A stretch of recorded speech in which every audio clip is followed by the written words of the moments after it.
Entonces, a ver, tengo que aprobar esto. Ya. Voy a compartirles la presentación y pues estoy viendo que aquí hay varios de los alumnos de Miguel Jicotencat conectados que también se dedican a esto, entonces que seguro me pueden ayudar a dejar que no diga yo demasiadas tonterías y a completar un poco el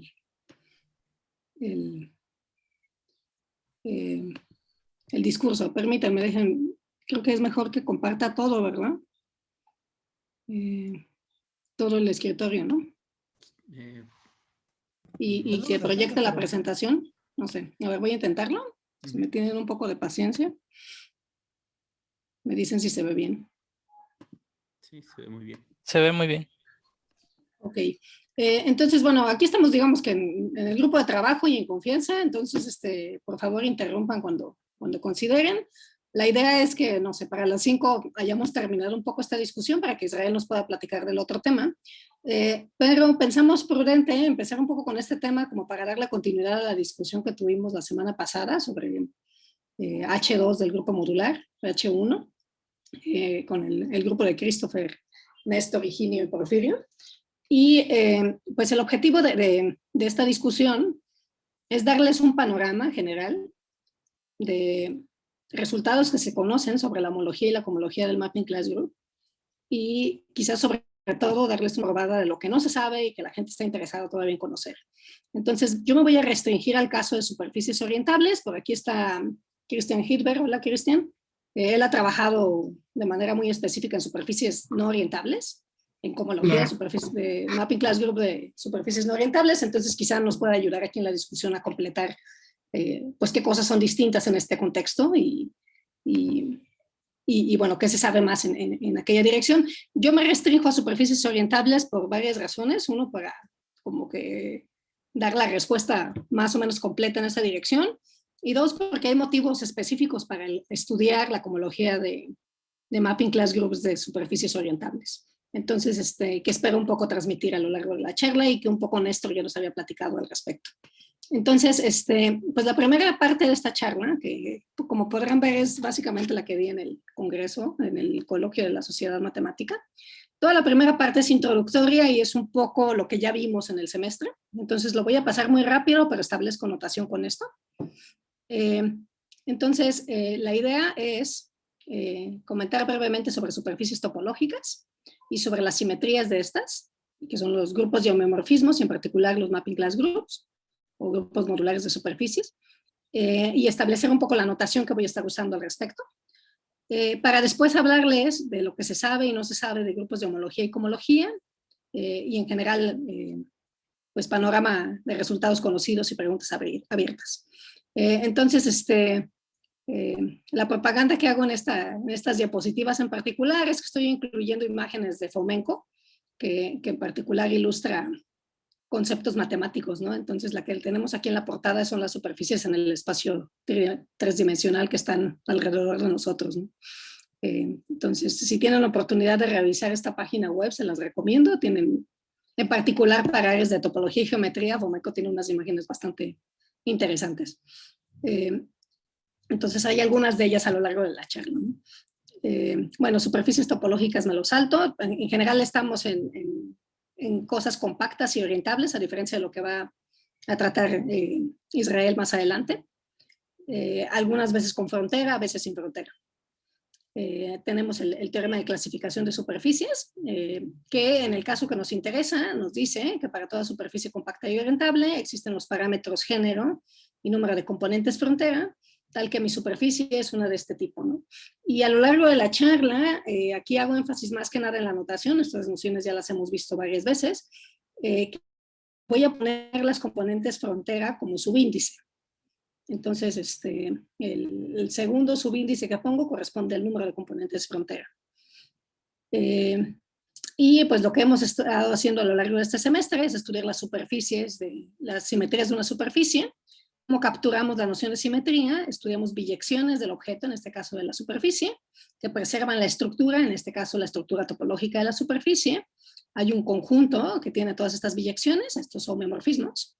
Y como ya habíamos discutido, es un grupo con la composición, es un grupo topológico con la topología compacto abierta, y podemos restringirnos a un subgrupo de interés, que es el subgrupo de homeomorfismos que preservan la orientación y que son la identidad o restringen la identidad en la componente frontera. Y bueno, otra vez, esto ya lo hemos discutido varias veces a lo largo del semestre. Comentamos que hay muchísimos homeomorfismos, es un grupo muy grande. En particular vimos los giros de Dehn, pero en particular el disco tiene muchos homeomorfismos que fijan la frontera, y por cada homeomorfismo del disco ustedes se pueden definir un homeomorfismo de la superficie. O sea, pueden localmente deformar a la superficie o actuar en un disco que esté dentro de la superficie y extender por la identidad. Entonces cada homeomorfismo del disco les define muchísimos homeomorfismos de una superficie en otra, que satisface las condiciones que queremos. Entonces, como son demasiados y no capturan realmente lo que queremos, lo que hacemos es poner una relación de equivalencia, que en nuestro contexto era la homotopía de homeomorfismos, y definíamos el mapping class group como el cociente. En particular habíamos estudiado el lema de Alexander, los homeomorfismos del disco, que fijan la frontera y preservan la orientación, todos son homotópicos a la identidad. Este era el dibujito que Jackie nos había presentado, y otra vez aquí Fomenko ilustrándonos con su arte la noción de un homeomorfismo suficientemente cercano a la identidad, que preserva la forma del humano subyacente, ¿no? Entonces, decíamos que el grupo modular es el cociente, el grupo que resulta de ser cociente al grupo de homeomorfismos por la relación de homotopía, y que tenía la ventaja de que ahora tenemos un grupo discreto, en particular contable, que captura las simetrías en la que los giros de Dehn están bien definidos y solamente dependen del tipo de homotopía de las curvas cerradas simples. Y bueno, hay una serie de notaciones distintas, y como comentaba al principio, pues la superficie que ponemos aquí podría ser no orientable, o podría tener tipo infinito en principio, y hay variantes de la definición. Por ejemplo, está el mapping class group extendido, que considera todos los homomorfismos, ¿no? Y hemos discutido varias de estas variantes. Entonces, habíamos visto los casos específicos, de hecho los calculamos, del toro, de la esfera, del anillo, y habíamos visto algunas versiones con puntos marcados, y aquí, y su relación con grupos de trenzas. Estos grupos modulares, estoy poniendo aquí la anotación porque también quiero hablar de ellos más adelante. Están los homeomorfismos que fijan un conjunto de puntos, y están los homeomorfismos que fijan los puntos puntualmente, todos módulo homotopía, y las homotopías se piden que respeten sea los conjuntos de puntos, o sea los puntos, las ponchaduras puntualmente. Y bueno, estos grupos están relacionados en las siguientes sucesiones exacta corta. Voy de mi grupo a cómo permuto las ponchaduras, y el kernel es el grupo puro, el grupo modular puro, mapping class group puro.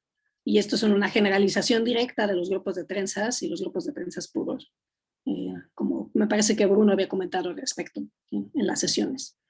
Entonces, pues de las cosas que estudiamos en las últimas sesiones, fue probar que estos grupos son finitamente generados, y en particular que puede uno exhibir colecciones finitas de generadores dados por giros de Dehn a lo largo de curvas cerradas simples no separantes, para el caso del grupo modular puro. Y si estamos en el no puro, hay que tomar en cuenta giros de Dehn a lo largo de las componentes frontera, por ejemplo, o medios giros de Dehn que permuten los puntos marcados, ¿no? Los conjuntos explícitos de generadores también los habían descrito nuestros compañeros en las sesiones. Y terminamos, el último equipo nos presentó el algoritmo de Hatcher-Thurston para ver que tiene una presentación finita y presentaciones finitas explícitas, que son las que usaron para los cálculos de homología y cohomología que nos presentaron en la sesión pasada. Entonces, yéndome más a cohomología de grupos y homología de grupos, sin irme a las definiciones, creo que Néstor ya nos había platicado al respecto, y porque quiero enfatizar más los resultados que las técnicas. Digamos, esta charla es expositoria, entonces no me voy a los detalles de cómo lo calculas precisamente, pero quiero que recordemos, y voy a exponer resultados sobre el caso que tenemos un grupo discreto, como el mapping class group, y que estamos tomando coeficientes ya sea enteros o racionales, llamamos triviales porque la acción del grupo son G-módulos triviales, la acción es trivial, y estamos tomando grupos de homología o cohomología con coeficientes en estos anillos, en Z o en Q. Entonces, para cada entero no negativo, tenemos uno de estos grupos o espacios vectoriales, según el tipo de coeficientes. H0 siempre resulta ser igual al anillo de coeficientes. H1, con coeficientes en Z, es la abelianización, que ya lo habían usado nuestros compañeros. Y si queremos la versión con coeficientes complejos, estoy tensorizando con los racionales, con coeficientes racionales, perdón. Y los grupos de cohomología son como un dual de los grupos de homología, hay una definición precisa. Y ya nos habían comentado que H2 en particular clasifica extensiones y que hay en realidad una interpretación de este tipo para grupos de cohomología superiores, pero que no se toca muy seguido y esta, digamos, esta sí es muy concreta, ¿no? Y está la versión topológica o la manera de definir estos grupos de manera topológica, y es a cada grupo discreto le podemos asociar un espacio topológico, que es su espacio de Eilenberg-MacLane, único hasta por homotopía, que es conexo, tiene el grupo fundamental G, el grupo de interés, y todos sus demás grupos de homotopía son triviales. Y este espacio tiene la peculiaridad que si ustedes sacan su homología o cohomología, coincide con la homología o cohomología del grupo. Esta podría ser su definición de homología de grupos, si están familiarizados con las otras nociones de homología y cohomología. La ventaja de cohomología con respecto a homología es que hay más estructura, tiene una estructura de anillo y muchas veces para problemas de clasificación, pues la estructura es muy relevante. Entonces, y aquí vamos a mencionar un poco al respecto. Entonces, volviendo a Mapping Class Group, o bueno, un poco la motivación, yo les comentaba, me estoy enfocando a superficies compactas orientables porque hay al menos dos razones precisas para querer estudiar la cohomología de esos grupos. Una es por su relación con haces de superficie. Néstor ya nos había platicado un poco al respecto. Un haz de superficie, aquí de manera muy vaga e informal, lo estoy pensando como una familia de superficies parametrizadas por un espacio base. Y aquí está, creo que un dibujo que ilustra la idea. Aquí el espacio base es un círculo. Y digamos que sobre cada punto del círculo yo tengo una superficie topológica de un cierto tipo, en este caso una superficie de género 2. Todas estas superficies, que son la fibra, de algún modo se combinan en un espacio total, que es el espacio E. Entonces, a la preimagen de un punto se le llama la fibra del haz, y en este caso es una superficie, es una generalización de haz vectorial, una generalización de espacio de recubrimiento, pero donde las fibras, en lugar de ser haces vectoriales, o sea, puntos discretos, son superficies. Y hay problemas interesantes de clasificación de haces de superficies. Aquellos que han visto clasificación de haces vectoriales están familiarizados con este tipo de preguntas, pero como en muchos casos en matemáticas, nos interesa, tenemos una colección de objetos, en este caso haces de superficies con fibra, digamos, una superficie de género G. Hay un criterio de equivalencia, una noción de isomorfismo de haces, y nos interesa clasificar o entender esta colección de objetos. Y resulta que hay una biyección entre estos haces de superficie hasta por isomorfismo, y clases de homotopía de funciones del espacio base en un espacio muy particular que se llama el espacio clasificante del grupo de homomorfismos de la superficie. Y este espacio clasificante, pues resulta que cuando el género es mayor o igual a 2, tiene que ver con nuestro Mapping Class Group, resulta que es el mismo que el espacio clasificante del Mapping Class Group, y es el mismo que el espacio de Eilenberg-MacLane del Mapping Class Group. Entonces resulta que el anillo de cohomología del Mapping Class Group se puede entender como un anillo de clases características para estos haces, nos ayuda a clasificarlos. Y quizá para aquellos que ya han visto este programa llevado a cabo con el grupo general lineal, con clases características, la siguiente analogía puede ayudarles un poco a ver de qué se trata, qué estamos queriendo hacer y qué preguntas todavía están abiertas, ¿no? Entonces, de un lado tengo el grupo general lineal, de otro lado tengo el Mapping Class Group. Entonces, aquí el objeto al que le estudiamos sus simetrías es un espacio vectorial de dimensión finita, digamos sobre C. De este lado es una superficie topológica compacta orientable S. Pues aquí también hay un teorema de clasificación de espacios vectoriales que básicamente nos dice estos espacios vectoriales hasta por isomorfismos están determinados por su dimensión. Entonces noten que estos teoremas de clasificación son muy parecidos en este contexto. Aquí hay un solo parámetro que nos determina quién es el espacio vectorial hasta por isomorfismos de espacios vectoriales, y en el caso de superficies, pues es el teorema de clasificación de superficies, el género nos determina qué superficie tengo. Y si queremos estudiar las simetrías del espacio vectorial, pues estudiamos el grupo general lineal. estudiamos las transformaciones lineales invertibles del espacio vectorial y están capturadas por el grupo general lineal, y en nuestro grupo de interés en este contexto, en el contexto que estamos, es el Mapping Class Group de la superficie. Entonces, en el caso de espacios vectoriales, pues está la noción de haz vectorial, que como los que no lo han visto nunca, se refiere otra vez a tengo un espacio base, arriba del cual tengo un espacio vectorial isomorfo a mi espacio vectorial fijo, digamos. Es una familia de espacios vectoriales parametrizados por la base. Y análogamente, pues está la noción de haz de superficies. Hay una manera más formal de definirlos, pero por lo pronto quedémonos a este nivel. Y pues está el problema de clasificación de haces vectoriales, y quién los clasifica o qué espacio nos ayuda a clasificarlos, pues es el espacio clasificante del grupo GLD, que no es más que la grassmanniana infinita de D planos, ¿no?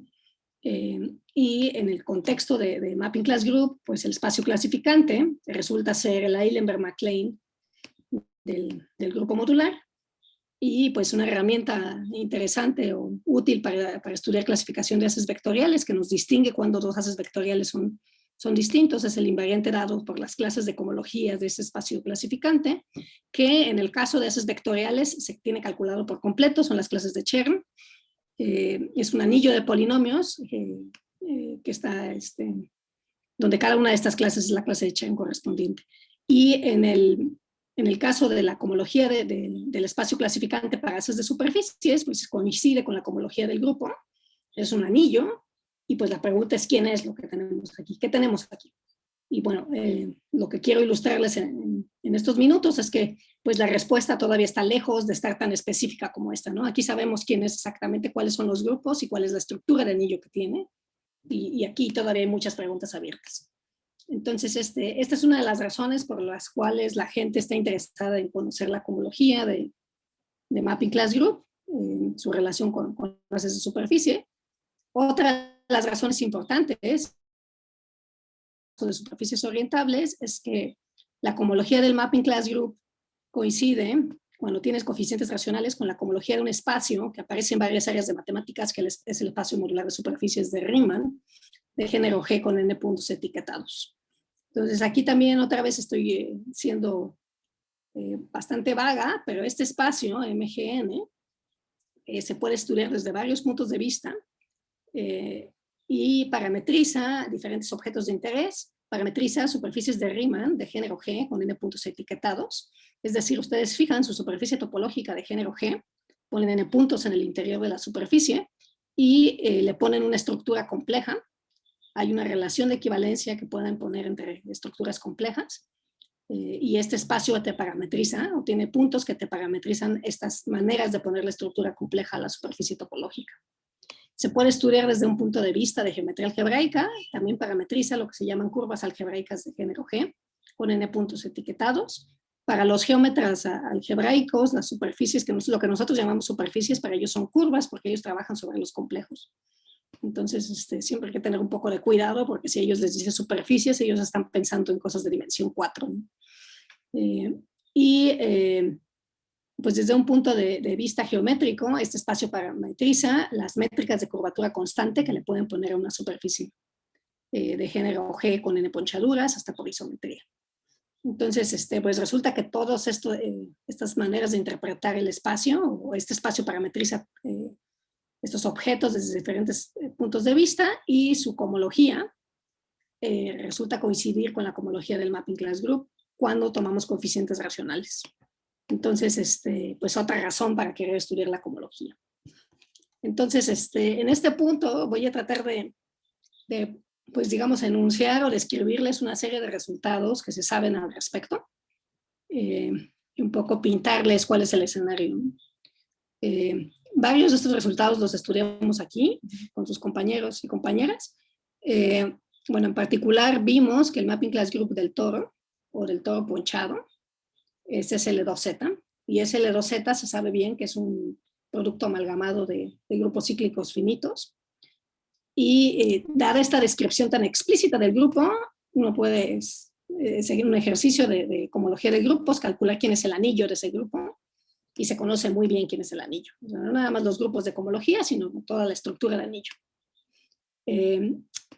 me parece que la primera sesión del equipo de Christopher nos probaron quién era la valinización del grupo. Nos probaron que para género mayor o igual que 3, la valinización es 0, esto es H1. Y también se habló de quién era el segundo grupo de cohomología y el segundo grupo de homología del Mapping Class Group. Me parece que se habló del caso sin puntos marcados. Si alguien preguntaba qué pasa si tienes puntos marcados, pues resulta que de los resultados que nos comentaron se puede deducir que por cada punto marcado que le agregan a la superficie, hay una nueva clase de cohomología, digamos, linealmente independiente, ¿no? Entonces hay una clase que viene de esta clase de asignatura de la que nos habló Néstor la vez pasada, y hay otras n clases, cada una corresponde a uno de los puntos marcados que tienen en la superficie.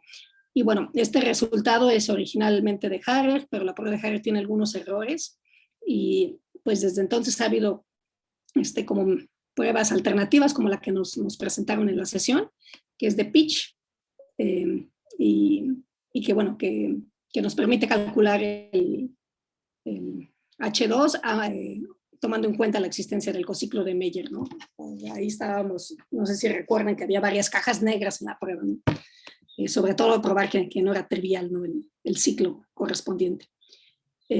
Por otro lado, cuando el género, o sea, si se fijan estos primeros resultados, el primer resultado es un caso en el que sabes exactamente quién es el grupo. Tienes una manera de entender del grupo que es, digamos, conocida.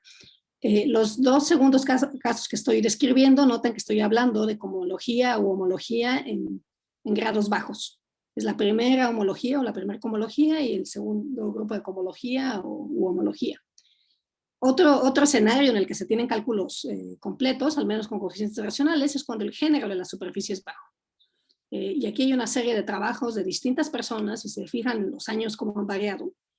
O sea, en los 60 se probó el caso G igual a 2, digamos que el género igual a 1 es clásico, género igual a 2 es de los 60, género igual a 3 de los 90 y género igual a 4 es del 2005. Hasta donde sé, la mayor parte de estos cálculos utilizan herramientas de geometría algebraica, utilizan entender el espacio modular correspondiente y usar justo pues que la cohomología del grupo es la misma que la del espacio modular. Entonces aquí son sobre todo herramientas de geometría algebraica y son cálculos explícitos. Otro resultado que se conoce desde los 80s es cuál es la dimensión cohomológica virtual del grupo. Se sabe exactamente quién es, al menos cuando la superficie es cerrada. Y esto en particular tiene como consecuencia que se sabe que la cohomología del grupo con coeficientes racionales es 0 a partir de esta dimensión. Es decir, todos los grupos, cuando K es mayor o igual que la dimensión cohomológica virtual, van a ser 0. Entonces, les voy recapitulando la serie de resultados que acabo de escribir en este dibujo, porque creo que... Rita, perdón, una pregunta. Sí, claro. Del H2, ahí que estás tomando ya con puntos marcados en el caso puro, el R al final no importa si tiene componentes o no frontera, el ZN no importa. Okay. Ajá, no importa, o sea, se puede probar que no importa. Pero si estás tocando un punto sutil, en realidad yo aquí dije que se sigue de lo que ustedes describieron, en realidad estás usando otra cosa más fuerte también, para realmente probar que no importa. R no va a importar, y en realidad si te fijas G tampoco está importando. Sí. O sea, al final hay una clase que digamos que viene como de la superficie, por ser superficie, por así decirlo, y n clases que vienen de los puntos marcados, pero el género, al menos para cuando G es mayor o igual a 4, y el número de componentes fronteras no importa. Y qué bueno que observas esto, porque vamos a hacer énfasis en esto en un momento más, pero efectivamente aquí hay otro resultado no trivial que está de juego para probar un resultado de este tipo. Ok, gracias. No, gracias a ti. ¿Alguna otra duda o comentario? Bueno, tal vez yo otra duda que sí, claro. Era sobre esto de los espacios móduli. Uh-huh. Cuando uno estudia los espacios módulos, porque estos espacios en realidad sí tienen como una estructura rica como espacio, ¿no? No nada más es así de... Sí, de hecho aquí nos estamos discreto, olvidando mucho de la estructura y estamos estudiando su cohomología a secas, ¿no? Pero sí, este espacio me parece que son variedades complejas, proyectivas, y la geometría del espacio también le interesa según el área en la que estés estudiando el espacio modular. Ok. En geometría algebraica en particular, más que estudiar puntos, les interesa estudiar familias de curvas en el espacio. Ya. Pero sí, yo ahí sí conozco muy poco de los detalles, pero sí es un espacio rico que en varias áreas les interesa y que en particular la homología sigue siendo en gran parte un misterio, ¿no? Pero entonces Son estudia. orbitades, si no me equivoco. ¿Perdón? Perdón, es que si no me lo recuerdo son orbitades, porque como estás actuando de forma propiamente discontinua, Sí. entonces, y pues normalmente, si tienes torsión, pues entonces sí hay estabilizadores no triviales, entonces si no son variedades complejas, pero sí son orbitades complejas, si no me equivoco. Sí, de hecho creo que el término es variedad cuasi proyectiva, para que sea compatible con lo que estás diciendo. Y justo esta noción o la estructura de orbidad, digamos, es la que nos estorba aquí para poner coeficientes enteros, ¿no? El hecho de que los estabilizadores sean finitos es lo que hace que aquí no puedas poner coeficientes enteros. Pero con coeficientes racionales, como los estabilizadores son finitos de la acción en el espacio de Tighe-Müller, sí se cumple y sí podemos pasar del grupo al espacio. Pero bueno, creo que no voy a decir mucho más al respecto, pero ciertamente estos espacios, pues a la gente le interesan desde varios puntos de vista y bueno, esa es una excusa para estudiar la cohomología del grupo, ¿no? Estamos los que nos gusta la cohomología de grupos intrínsecamente, ¿no? Pero en este caso particular, para este grupo particular, hay interés por otras razones, ¿no? ¿Algún otro comentario o corrección?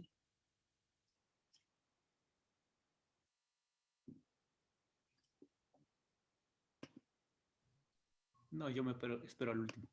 Ok. Sí, entonces, bueno, les pongo esta imagen que tomé del libro de Dan Margalit. Dan Margalit hicieron hace no mucho una compilación de problemas, preguntas y conjeturas sobre Mapping Class Group, si gustan echarle un ojo, o de lo que ya estamos leyendo sobre el tema. Y hay preguntas de muchos tipos y como de muchos sabores, y en particular hay una sección sobre cohomología, ¿no? ¿Qué se sabe y qué no se sabe? Y él es relativamente reciente, o sea, creo que el preprint es del 2018 y la publicación del 2019, y este es un poco el panorama. De hecho, hay unos resultados nuevos que ahorita comentaré, pero no ha cambiado mucho desde entonces. Y este es el panorama aquí como para darles una idea, ¿no? Aquí estoy parametrizando el género de la superficie verticalmente y el grado cohomológico horizontalmente. Y no me estoy metiendo ni con fronteras ni con puntos marcados, nada más como para dar una idea de qué se sabe en este contexto. Y los resultados que acabo de comentar es todo lo que está de blanco en la imagen, es que es trivial la cohomología. Entonces, en particular, lo que acabamos de comentar es que el grupo es perfecto, es decir, que H1, su primer grupo de homología es trivial, eso implica que es dual, que es el primer grupo de cohomología es trivial, o es torsión. Entonces recuerden que, por ejemplo, para el toro es un Z módulo 12, pero en este caso es trivial, los coeficientes racionales no lo ven. Entonces toda esta columna es trivial.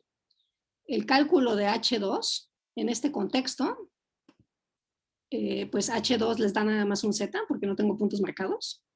Y es lo que está aquí todo de negro. Y esto que está queriendo indicar no nada más que es no trivial, sino que aquí da un Z y sigue dando un Z. Da lo mismo, básicamente. Y lo que está aquí de diferentes colores son los cálculos explícitos que obtuvieron Igusa, que obtuvo Loyenga y obtuvo Tomasi, ¿no? Entonces, por ejemplo, los cálculos de Igusa implican que todos estos grupos son triviales, todas las tachas en el dibujo son grupos triviales de cohomología. Estos son los cálculos de Loyenga y estos son los cálculos de Tomasi, ¿no? Y comentaba yo sobre la dimensión cohomológica virtual del grupo, que también está calculada. Y esta escalera que nos está formando aquí, cuál es la dimensión cohomológica, es 4G menos 5 en cada caso. Y lo que la dimensión cohomológica nos implica, el saber qué esa es que a partir de este número, la cohomología es trivial. Entonces, toda esta parte de aquí es trivial, con coeficientes racionales.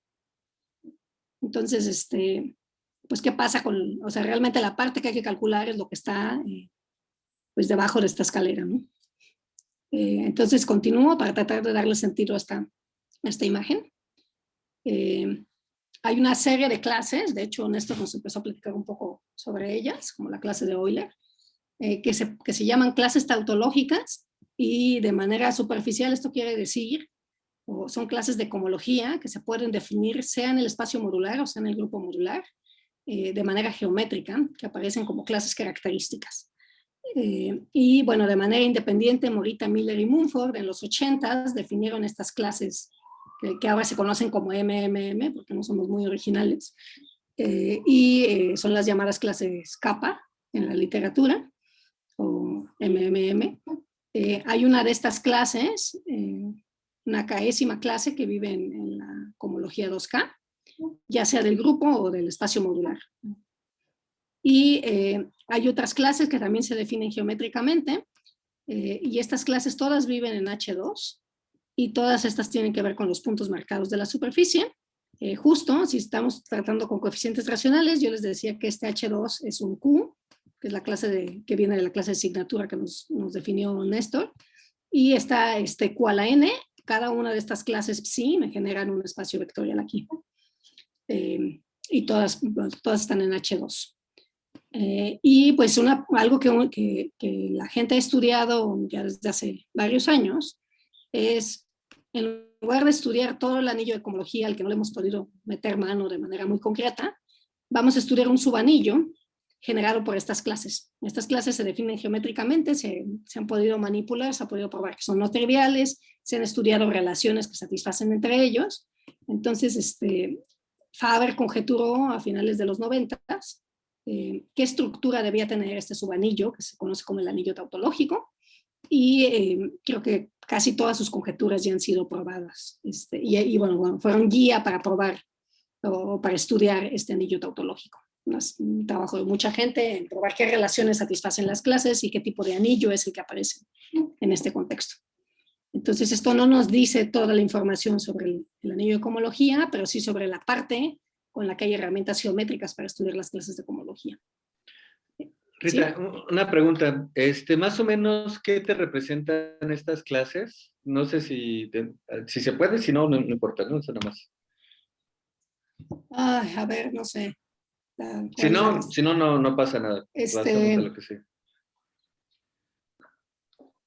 Pues no sé, o sea, ahora no recuerdo exactamente la definición de las mismas, pero quizá nada más como para darles una idea de a qué se refieren con geométrico. Generalmente lo que se hace es estudiar este espacio clasificante del grupo y su haz universal. Tiene como un haz universal que te permite clasificar los haces de superficie, y a ese haz universal estudiarle clases características.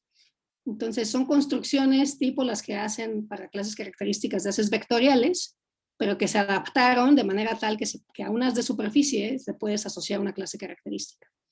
Entonces el haz de superficies no es un haz vectorial, pero le puedes asociar a un haz vectorial estudiando, por ejemplo, los planos tangentes en un punto.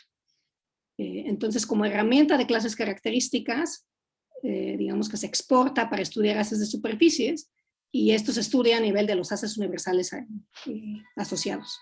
Okay. Entonces, está muy vago, pero quizá algunas de estas palabras les digan algo a alguno de los compañeros, y si no, quizá algunos de los chicos que están por acá saben esto mucho mejor y nos puede dar una recordada de cómo se definen estas clases. O sea, justo Néstor la vez pasada pues, nos definió con cuidado cómo tratar con una de estas clases, ¿no?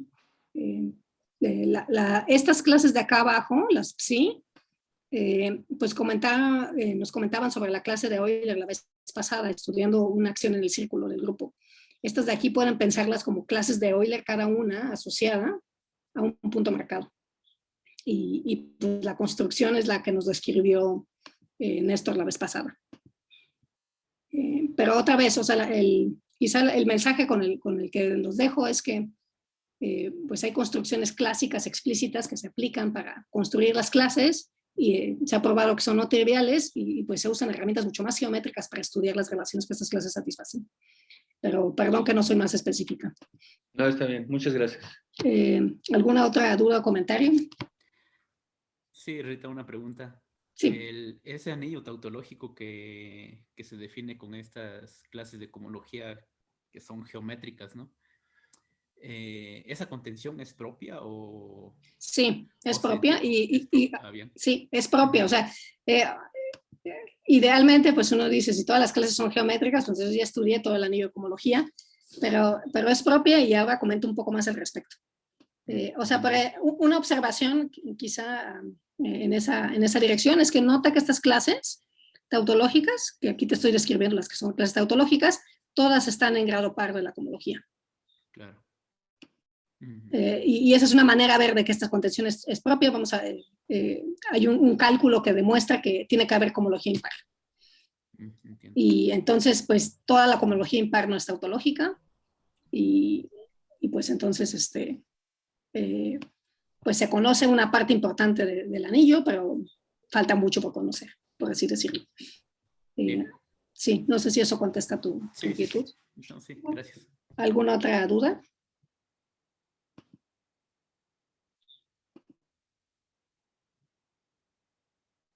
A ver, pues continúo, ¿no? Y aquí, para retomar un poco la pregunta de Christopher, justo comentábamos que ya en H2 se ve que H2 era la cohomología, pero pues esto es la homología, que es un poco un dual, al menos si lo vemos con coeficientes racionales. Resulta que el segundo grupo de cohomología no depende de los parámetros G y R, nos daba algo que dependía solamente de los puntos marcados, ¿no? Y resulta que este es un fenómeno que se satisface para todos los grupos de homología y por ende de cohomología. Y es este fenómeno que nos dice que ustedes pueden empezar con una superficie de género G, con digamos B componentes frontera, y pueden verla como una subsuperficie de una superficie de género G más 1 con B menos 1 componentes frontera, y aquí estoy ilustrando cómo, ¿no? Una manera es pensar en que se pegan este par de pantalones a las componentes frontera, entonces aumenta el género y reduzco el número de componentes frontera. Otra manera es pensar que R es una subsuperficie de S, ¿no?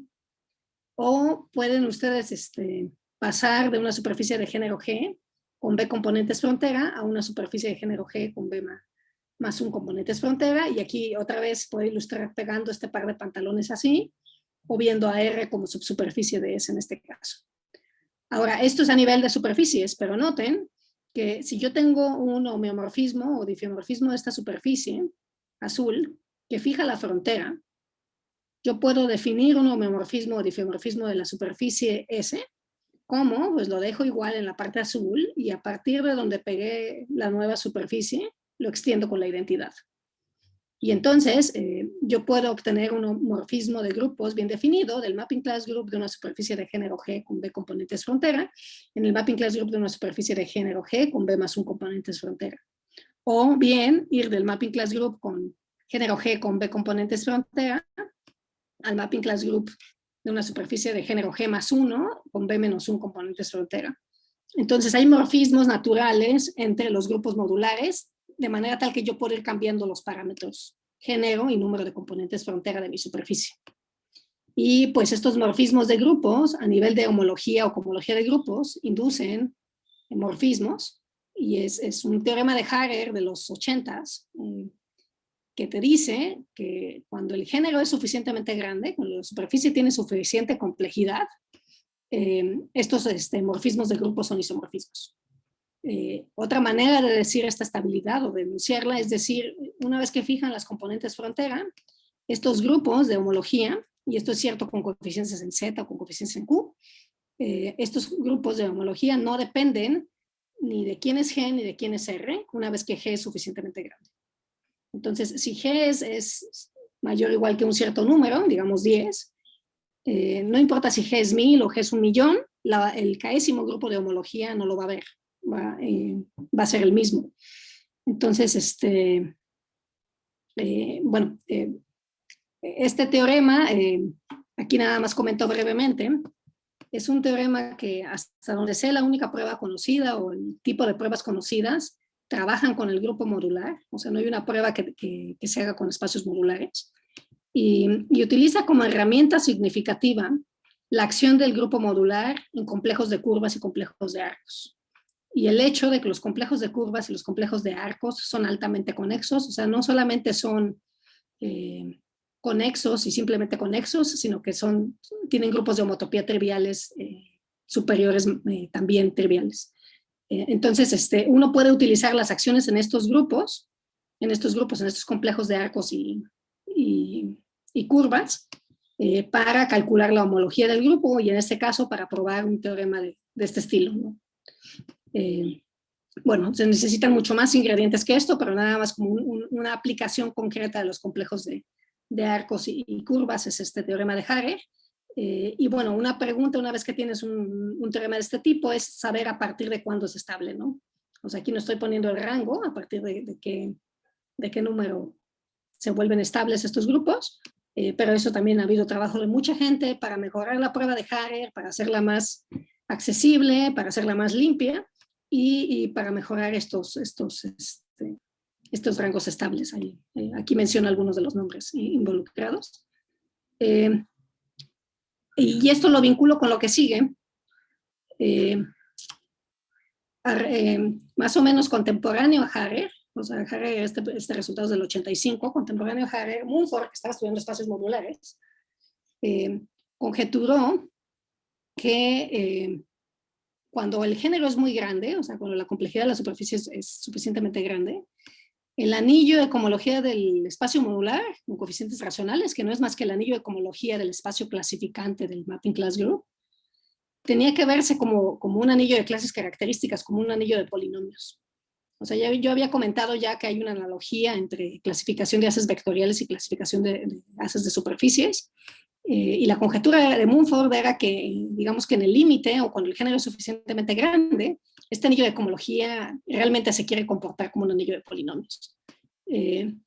Más tarde, Bodenheimer y Tillman probaron una versión de esto para cosas con puntos marcados. O sea, básicamente dicen, la cohomología va a ser la cohomología del Mapping Class Group tensorizado con un anillo de polinomios en las clases psi. Las clases psi, recuerden, son las que vienen de los puntos marcados. Y digamos que el gran resultado vino en el 2007, cuando Madsen y Weiss probaron la conjetura de Mumford, utilizando herramienta de teoría de homotopía. Ellos calcularon la cohomología límite. O sea, estudiaron un espacio, cuando el género se va a infinito, que tiene la misma, digamos, cohomología de cuando el género es muy grande, y utilizaron el teorema de Haarer para probar la conjetura de Mumford. En el límite resultó ser más fácil calcular el anillo de cohomología en el espacio límite que ellos consideran. Resultó que el espacio límite tiene la cohomología de un anillo de polinomios, como Mumford había conjeturado, y con el teorema de Haarer de estabilidad, pues justo se estudia el límite con esta noción de que a partir de cierto género suficientemente grande, tienes la cohomología del espacio límite y por tanto tienes la conjetura de Mumford. Entonces, pues aquí es una combinación de esfuerzos y técnicas de distinta naturaleza para probar qué sucede en el rango estable con la cohomología del grupo modular o del espacio modular. Y comentando un poco la pregunta de Christopher, me parece que era Christopher, pero no recuerdo, si había cohomología en grado impar. Pues hay un cálculo de característica de Euler, también de los 80s, donde la característica de Euler del espacio modular se prueba que crece, hay una fórmula que crece exponencialmente con el género. Entonces, creo que la misma fórmula implica que tiene que haber cohomología impar, y también implica que debe haber clases que no están en el rango estable. En el rango estable lo que prueban Madsen y Weiss es que te comportas como un anillo de polinomios, que haces cuando el género crece, el número de clases crece polinomialmente, y la característica de Euler, este cálculo demuestra que crece exponencialmente, entonces tiene que haber muchas clases que no están en el rango estable. Entonces aquí les pongo un problema abierto, que la gente sigue estudiando de manera muy activa, y es encontrar clases no triviales fuera del rango estable y en grado impar. Entonces vuelvo a mi dibujito, porque se me está acabando el tiempo. Entonces, para recapitular un poco lo que acabo de comentar. Entonces ya habíamos comentado que esto es trivial por la dimensión cohomológica virtual, que H1 es trivial. Estas barras que están viendo aquí verticales, todas las blancas, o bueno, la escalera si quieren, primero, es el rango estable del teorema de Harrer. O sea, a partir de esta escalera es donde hay estabilidad homológica. Y el cálculo de Madsen y Weiss te dice quién es el resultado a partir de la escalera. Entonces te dice que en grado impar, no hay nada. Entonces noten que todo el grado impar, la cohomología impar, H3, H5, H7, todos son triviales. Y te dice quién es exactamente en el grado par. Y a partir en este caso, por ejemplo, para H4, a partir de género 7, lo que obtengas aquí es lo mismo que obtienes al final y se sabe explícitamente quién es. Entonces, toda esta parte sí se conoce y es la combinación de resultados de Harrer y el cálculo de Madsen-Weiss. Por otro lado, pues los cálculos de característica de Euler nos dicen que en esta zona gris, que es el rango no estable, o estamos fuera del rango estable, debe haber mucha cohomología. Y se conoce realmente muy poco. Y durante muchos años no se supo nada. O sea, estos resultados de Madsen y Weiss son desde 2007 y los resultados que estoy poniendo aquí puntualmente son resultados del 2012, 2018. Entonces, y bueno, toda esta zona gris, le llaman la materia negra, eso le gusta a mi asesor le gusta llamarla así, que porque hay mucha, pero no podemos ponerle las manos encima. Y bueno, pues los esfuerzos han sido como que muy localizados. Por ejemplo, hay una serie de papers que salieron casi simultáneamente, de Churchford, de Putman, y por otro lado el equipo de japoneses Morita, Sakasa y Suzuki, probaron que la clase que estoy poniendo aquí, en este caso es H15 de género 5, y luego es H19 de género 6, es una antes de la dimensión cohomológica virtual, con coeficientes racionales, probaron que esto es trivial. Digamos que los resultados, más impactantes recientes son de un trabajo del equipo de Melody Chan, Soren Galatius y Sam Payne, que por cierto es un equipo interesante de personas, ¿no? Porque Melody Chan y Sam Payne vienen más como de la geometría tropical, y Soren Galatius es topólogo, que ha estudiado este tipo de fenómenos desde hace ya tiempo. Y pues lograron combinar técnicas de geometría tropical para probar que hay clases no triviales en estos puntos, ¿no? Me estoy poniendo aquí los cuadros azules. Y no solamente eso, consiguieron ver que hay un número que crece exponencialmente con G de clases aquí. Nos encontraron muchísima cohomología en este punto. Y utilizando otro tipo de trabajo combinatorio, también pueden probar que hay clases en los cuadros rojos. Los cuadros rojos, si se fijan, es cohomología impar. O sea, ellos seriamente estaban buscando responder esta pregunta abierta de encuéntrame cohomología u homología en el rango no estable y en grado impar, ¿no?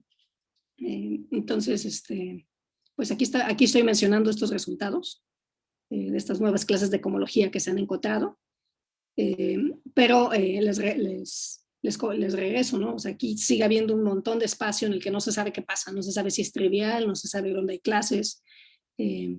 Entonces, pues es estas preguntas, ¿no? Si pruebas que algo es trivial, ya es un súper resultado. Si pruebas que existen clases no triviales también, etcétera, ¿no? Y pues todos estos resultados que he mencionado se han publicado en journals de alta categoría, ¿no? O sea, son annals, jams, invenciones. Y aquí no hice mucho énfasis en esto porque decidí enfocarme a superficies de género G cerradas, pero si tienes una componente frontera, también hay resultados recientes de Alex Coopers, Soren Galatius y Randall Williams.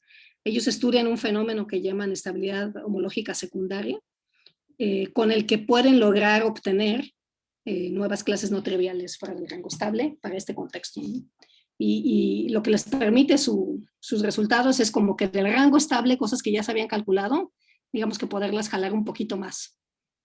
O sea, poder probar que si aquí era Q, aquí también va a ser Q, por ejemplo. Pero esto aplica para superficies con una componente frontera. Entonces, pues bueno, creo que ya terminó básicamente el tiempo del que quería hablar. O sea, yo tengo un poco de resultados con puntos marcados y tomando en cuenta acciones de grupos o otras simetrías en la cohomología. Pero bueno, creo que esto ya les da bastante panorama de lo que está pasando, y aquí les dejo una serie de referencias, algunas de las que ya hemos leído, pero quizás sobre los temas que estoy enfatizando esta vez. Está el libro de Dan Margalit de Problemas, Preguntas y Conjeturas del 2019, esta compilación de problemas.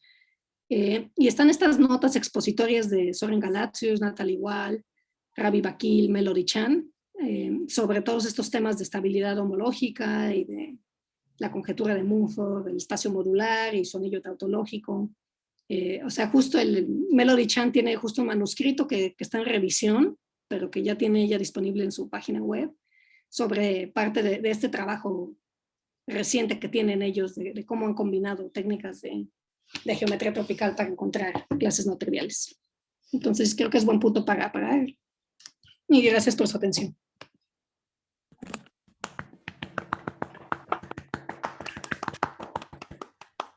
Muchas gracias, Rita. Bueno, pues abrimos la sesión de preguntas finales para Rita. Yo quería preguntar sobre el trabajo que estaba haciendo. ¿El mío?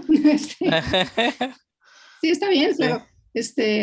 Sí, de hecho, aquí te digo que también podemos aprovechar que hay gente que ha trabajado con superficies no orientables para discutir un poco al respecto, si quieren, pero les comento un poco de esto. Sí, o sea, parte de lo que, o el fenómeno que yo he estudiado es el siguiente.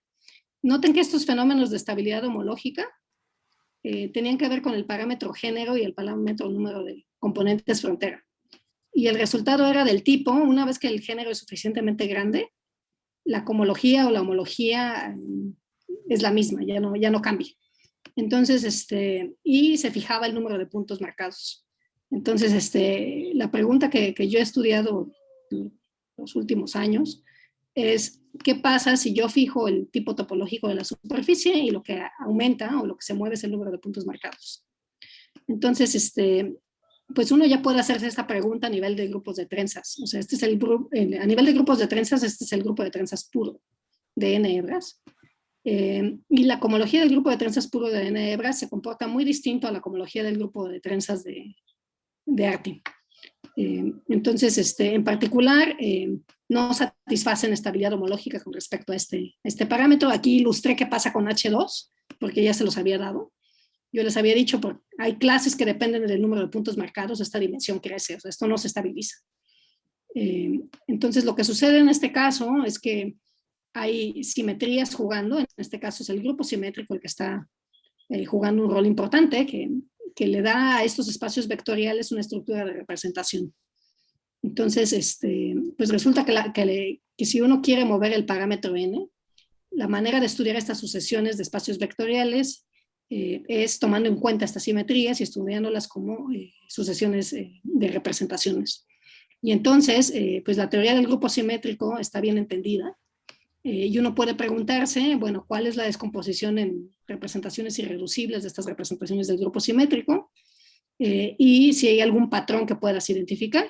Y resulta que contestar cuál es la descomposición sigue siendo bastante difícil, se sabe en casos muy puntuales, pero sí se puede identificar un cierto patrón al que se le ha llamado estabilidad de representaciones.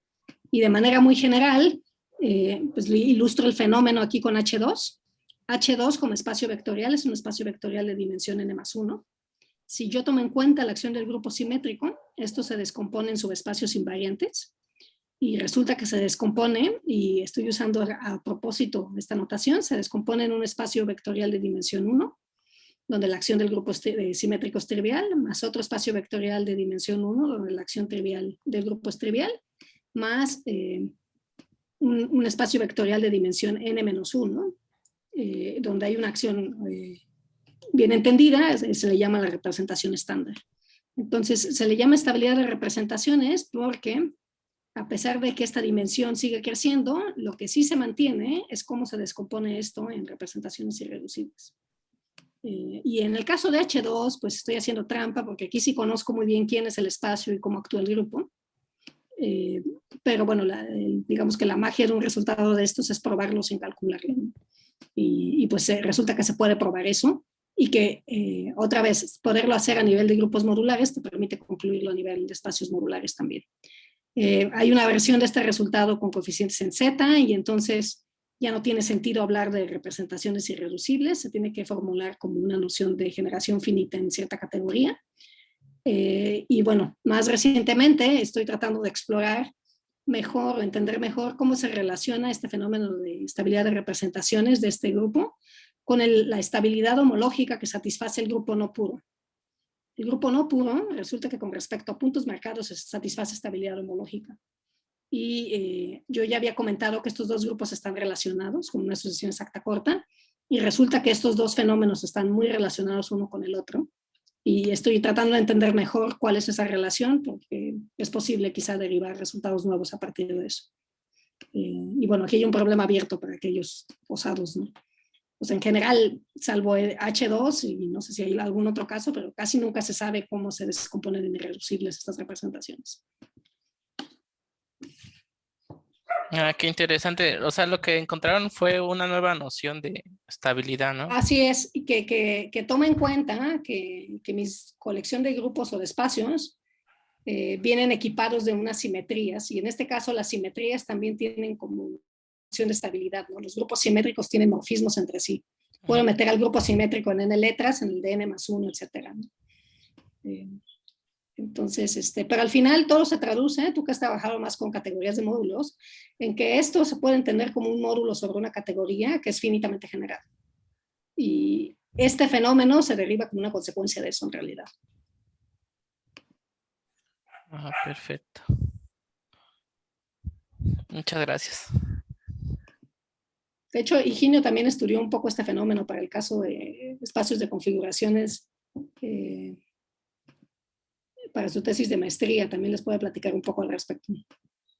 Porque él sí se puso a calcular más descomposiciones.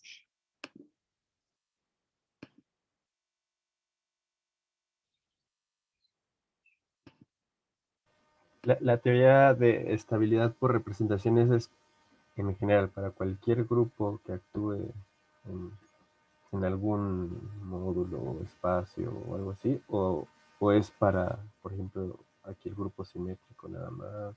O sea, sí está restringida. Tienen que ser familias de grupos con ciertas características. Entonces, pues la teoría está bastante afinada ya para las sucesiones de grupos o de espacios que tengan simetrías dadas por el grupo simétrico. También está bastante afinada para el grupo general lineal, simetrías que vengan como de GLN, y es que los grupos general GLNs también están, digamos, viven como en una familia natural, y también su teoría de representaciones está bastante bien entendida. Hay variantes de cuando tomas este grupo con producto semidirecto con grupos finitos, por ejemplo, que aparece el grupo hiperoctaedral, por ejemplo. Pero, o sea, sigue estando muy restringida a que la familia de simetrías, de grupos que te dan las simetrías, tienen también como, digamos, se comportan bien como una familia y cierta uniformidad. Pero en todos los casos, la tendencia ha sido, pues, formúlalo con un bagaje categórico, de manera tal que estudies estos como módulos sobre una cierta categoría que te engloba estas simetrías. Okay. Sí, como dice Rita, el conjunto de grupos que le puedes estudiar, eso es muy específico. Tienes que tomarte familias de grupos genes, donde haya una inclusión de gn+1, y pues se conozca más o menos bien la teoría de representaciones de los grupos genes. Puedas más o menos decir sobre los racionales o sobre C, como quieras, cómo son las representaciones irreducibles para poder trabajar en ese caso. Pero sí, son familias medio, más o menos escasas. Aunque aquí debo de aclarar, o sea, si quieres tener un resultado tipo esto, o sea, de que realmente la descomposición es irreducible, es constante, etcétera, efectivamente lo que dice Higinio es cierto, o sea, son pocas familias donde la teoría de representaciones está muy, muy afinada. La ventaja del nuevo enfoque, de ver esto como un FI módulo o módulo sobre otra cosa, es que entonces ya no te importa saber realmente si tienes, no sé, a los irreducibles clasificados, etcétera. y conviertes esto en un problema de generación finita, también la respuesta quizá es menos satisfactoria, ¿no? Porque estás probando, digamos que lo categorificas y pruebas que ahora es un módulo finitamente generado sobre cierta categoría. Tiene ciertas consecuencias, pero no tienes como un enunciado de este tipo, ¿no? De que las representaciones se descomponen de manera estable, etc. Pero sí, reforzando esta idea y contestando a Christopher, no puede ser cualquier familia de simetrías, hay cierta uniformidad en ella. Pero sorprendentemente hay un montón de ejemplos que tienen este tipo de fenómeno y que se intentaron estudiar con la herramienta de estabilidad homológica y pues no satisfacen estabilidad homológica. O sea, por ejemplo, estudiar estabilidad por representaciones de grupos finitos que pues generalmente se entienden como, o se ha estudiado bastante la representación de grupos finitos. Sí, pero otra vez, o sea, grupos finitos que vivan como en una familia. Entonces, como te decía yo, como SN o como SN, un producto semidirecto con un grupo finito fijo. Sí, pero otra vez, sí tiene que haber como, tienen que vivir en una cierta familia con ciertas condiciones. Grupos de Coxeter. Sí, ahí sí, no sé qué tanto lo han extendido a esa. Y esto que mencionas que puede ser el GN, el simétrico, o bien GL, N. Una pregunta es, por ejemplo, ahí está la dualidad de Schur-Weil, que relaciona estas dos representaciones del grupo general lineal y el del simétrico. ¿Se usa justamente esto para poder...? Mira, yo honestamente nunca lo he usado, pero sí he escuchado charlas en las que hacen mención de ello. Creo que sobre todo en contextos en donde las simetrías vienen por GLN, siempre usar esta dualidad te permite bajar a SN y en SN digamos que es más calculable todo. Entonces, si se ha usado más en esa dirección. O para probar los resultados teóricos subyacentes que le dan a las categorías, digamos, el fundamento que necesitas. Pero es otra vez una respuesta muy vaga, ¿no? Que creo que no contesta la pregunta. Pero, digamos, era como para saber si eran técnicas diferentes sí, o a lo mejor se basaban en esta dualidad de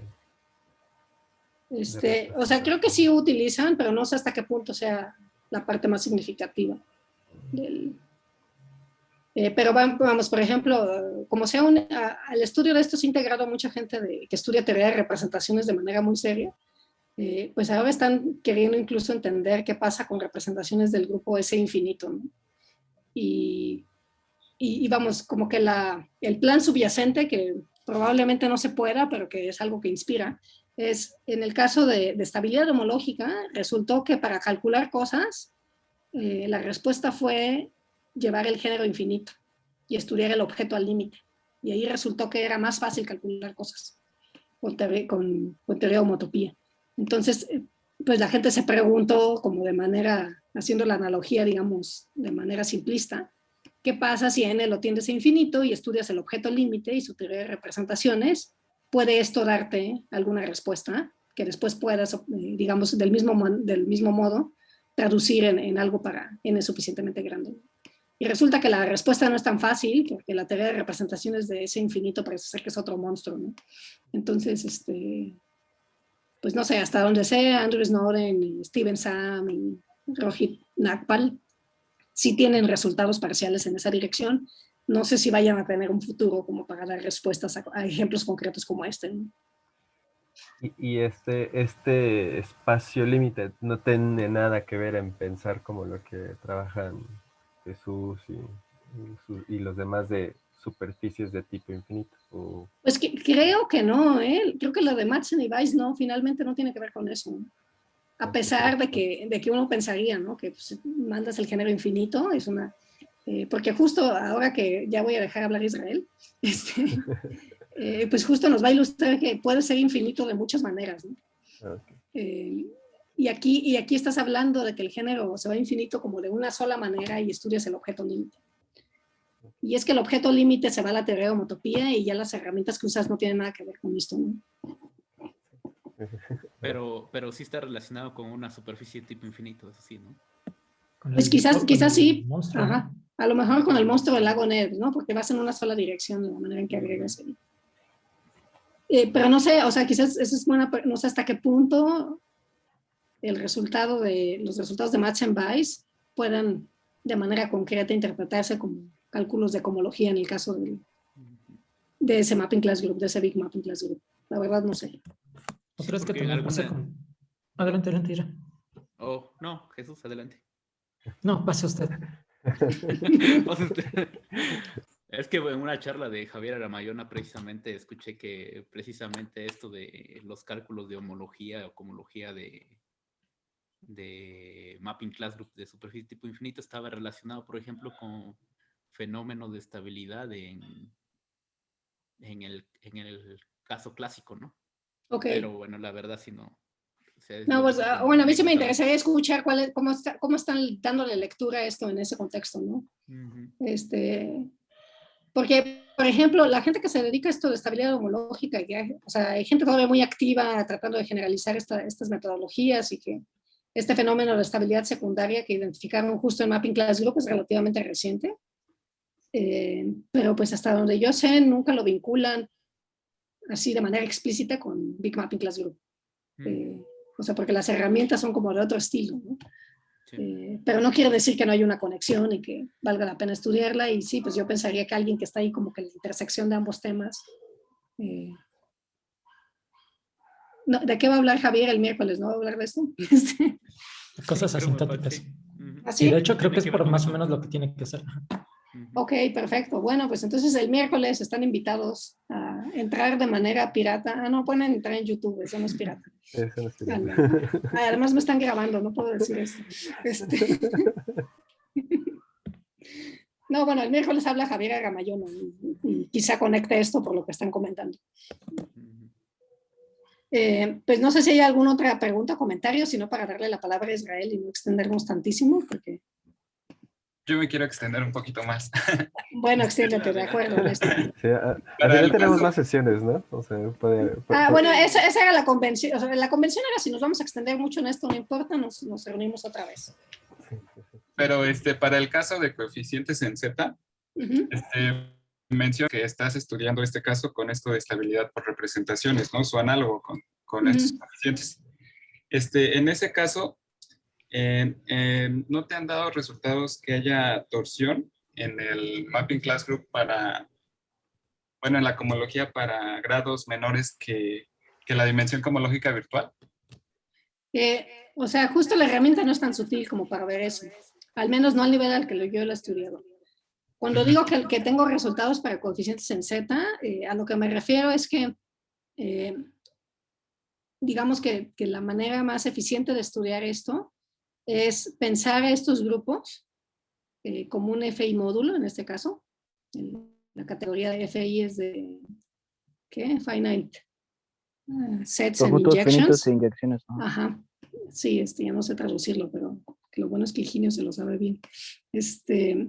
Y cuando digo que tengo resultados para coeficientes en Z, es que resulta que si así como está, esto se puede estudiar como un módulo en esa categoría, un FI módulo.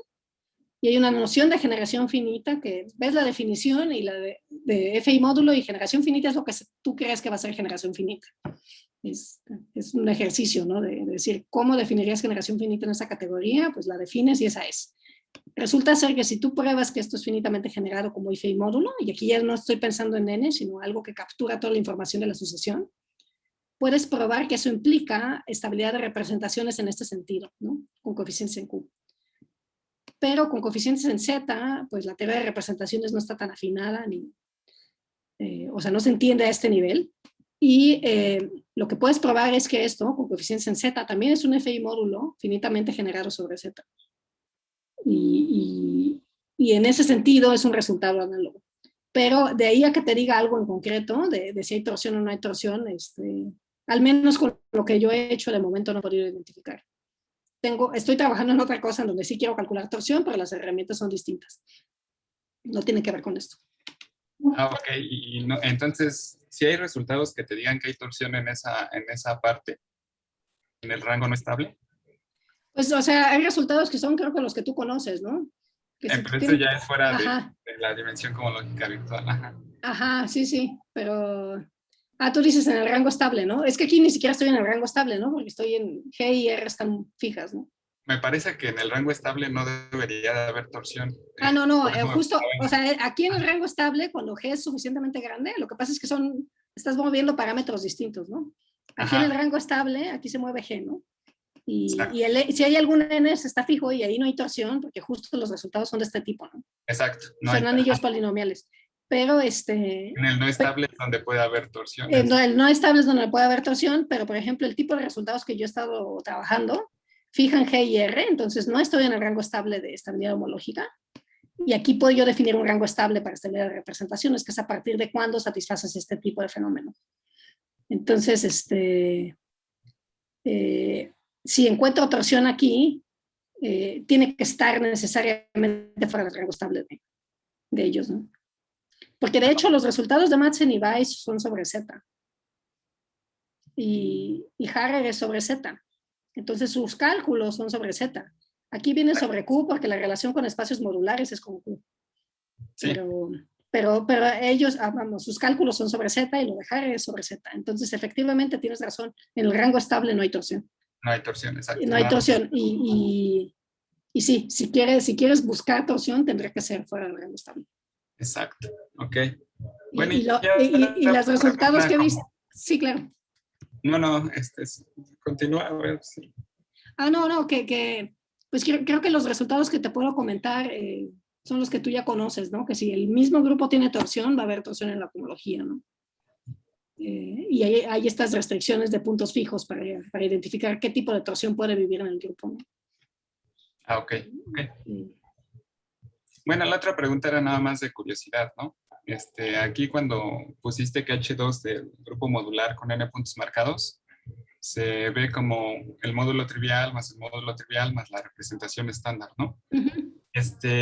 Como mencionaste, digamos, que ese Qn más 1 proviene, digamos, de n clases de Eulers, ¿sí? Así es. La de, por así decirlo, de la asignatura, ¿no? Que expuse la vez pasada. O sea, justo no. O sea, justo esta proviene de la asignatura. Ajá, y estas de acá son clases de Euler, cada una corresponde a un punto marcado. Exacto. Entonces, que se descomponga trivialmente en esas, ¿cuáles serían las clases donde se ve como un módulo trivial sobre Q?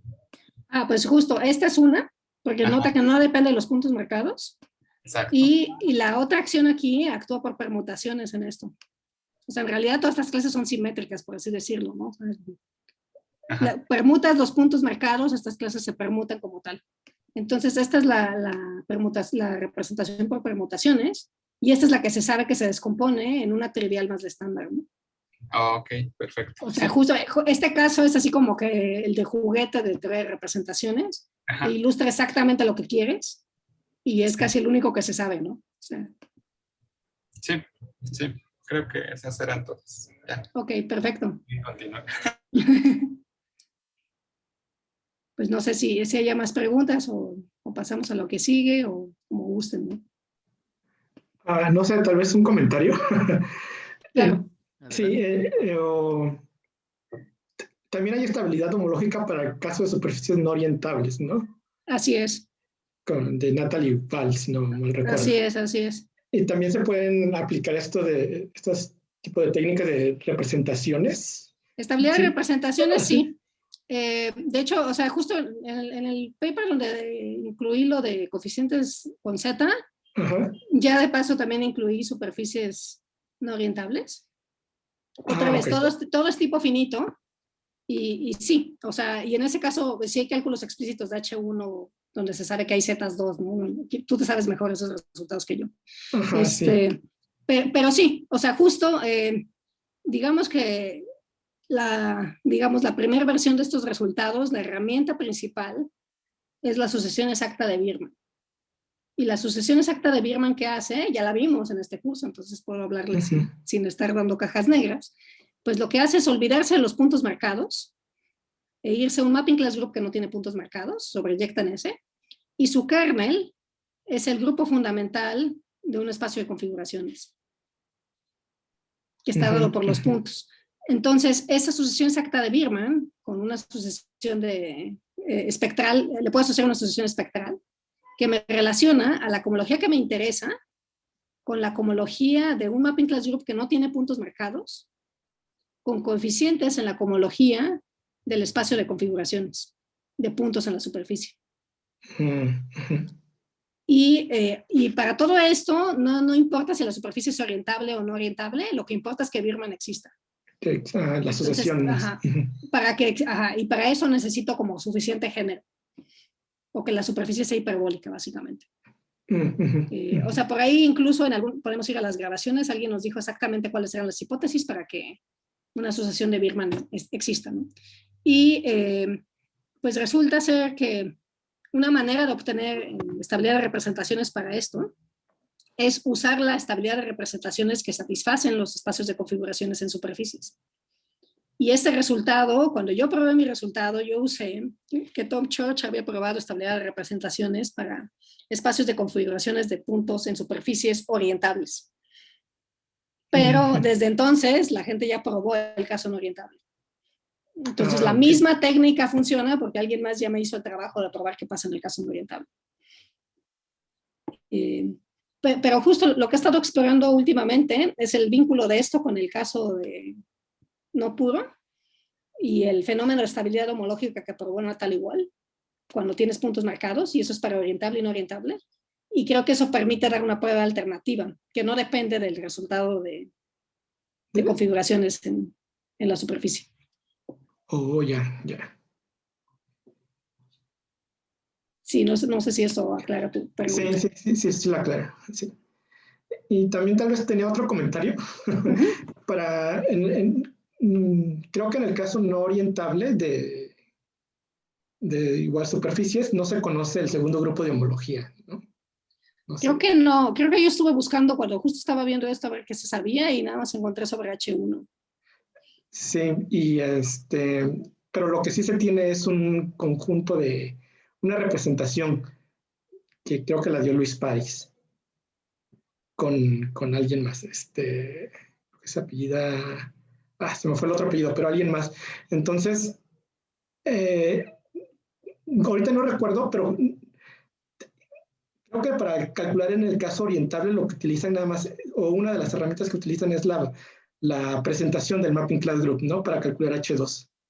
Sí, debiste haber venido a nuestras sesiones de la vez pasada, ¿no? ¿Cuándo fue? La semana pasada, no sé. Ajá, la semana pasada o la antepasada, eso fue lo que nos platicaron. Sí recuerdo que se utiliza una presentación, pero también utilizaban otra herramienta, ¿no? Que creo que era algo sobre las clases características que has mencionado ahorita, la clase de Euler, ¿no? No sé si esa técnica también se puede aplicar a superficies no orientables. Yo honestamente nunca lo he intentado, entonces no sé, pero supongo que no es evidente si no ya lo hubieran hecho. Sí, es lo que o sea, pensaría yo que no puede, o sea, y por ejemplo, me parece que justo quizá el problema tiene que ver con estas clases no triviales que Néstor nos platicó la vez pasada. La existencia, la manera en que la define y que prueba que es no trivial depende altamente de que estás en el contexto orientable. Entonces, no sé hasta qué punto se puede generalizar y qué técnicas se pueden usar en ese contexto. Entonces, la verdad no lo he intentado, entonces no podría decirte exactamente cuál es la dificultad. Bueno, como un plus más de la dificultad, pues creo que está también que el primer grupo de homología del mapping no orientable, no es trivial, exactamente. O sea, ¿utilizas que sea trivial en el caso orientable? Sí, porque ya reconstruiste, digamos, la clase de la asignatura. Entonces, vía coeficientes universales, pues te pasas de homología a cohomología, ¿no? Ok.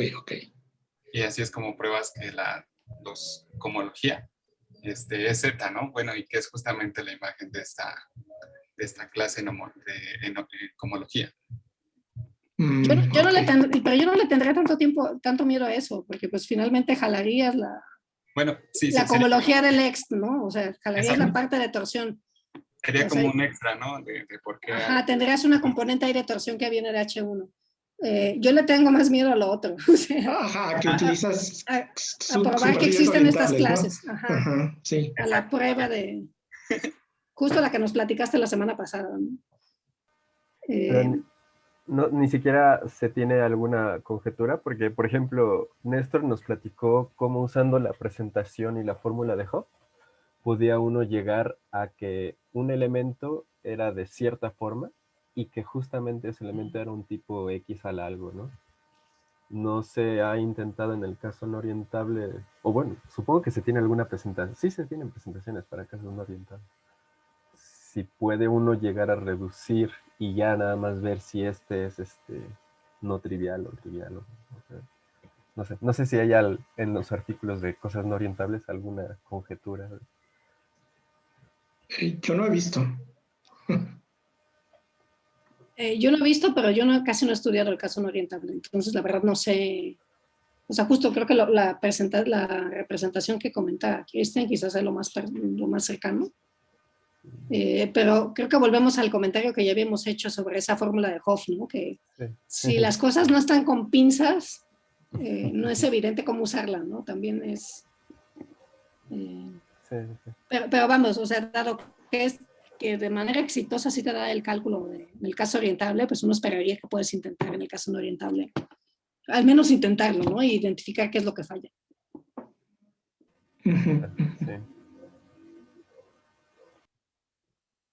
Pero sí, esta onda de estabilidad de representaciones sí se cumple para el caso no orientable. Oh, ya, bueno, gracias. Nada.